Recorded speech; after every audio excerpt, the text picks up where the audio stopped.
Sawadee Kap, I'm JP Mestanza. Welcome to Phuket Extra, brought to you by PSD Windows and Doors. Phuket immigration officials are clarifying that foreigners with multiple employers listed on their work permits need to satisfy the minimum income from the major employer only in order to qualify for a one-year extension to a permit to stay. The confirmation follows questions sent to the Phuket News from readers after Phuket Immigration Chief Colonel Narong Chanapaikul on Tuesday invited foreigners who are concerned about their visa status ahead of the July 31 amnesty expiring to visit his office and have their extensions to stay renewed, or even have their 90-day reports filed. Deputy Chief Colonel Narwit told the Phuket News, quote, "The minimum income requirement for a one-year permit to stay needs to be met only from one workplace, that of the major employer, not by every employer listed on the work permit. The minimum income required in order to be approved a one-year permit to stay varies depending on the nationality of the applicant. For the full list of that, visit thephuketnews.com. A week after a teacher at a school in Sisaket forcibly cut the hair of one of his students as punishment, he's now apologizing and the Education Ministry is now ordering an end to the practice. The haircut requirements that have been in place since about 1972, they say that all schoolboys must wear crew cuts to have hair no longer than the base of their neck.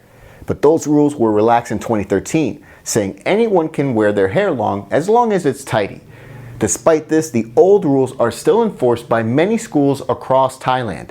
Just last week, one teacher forcibly cut the hair of a student during the lineup at morning assembly in front of everyone, saying it was too long. This happened in Sisaket province, and it's not only forced the teacher to apologize and be reprimanded by the Education Ministry, but officials have also officially forbid the punishment nationwide.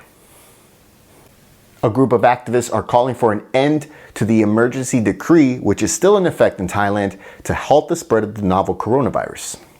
0 new coronavirus cases in Thailand today, according to officials, as the country's streak of no new local COVID transmissions stretches to 46 days. The total number of cases remains the same at 3,202, with 96% recovered, 3,087, as 57 patients remain at hospitals nationwide recovering. Thailand is still under an emergency decree until the end of this month, allowing the government to easily impose more measures in the event of a second wave of infections.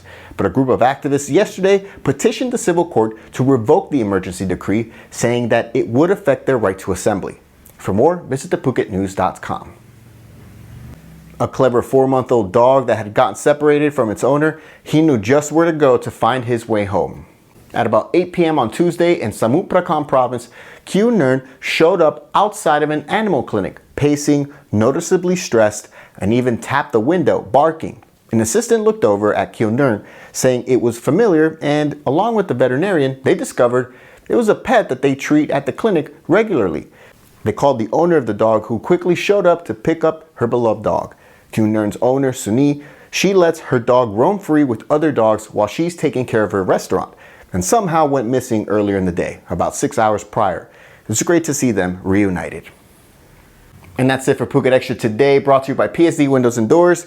For safe, secure, and soundproof windows, visit pvcphuket.com. We'll be back on Monday with all the news you missed. Until then, stay classy, Phuket.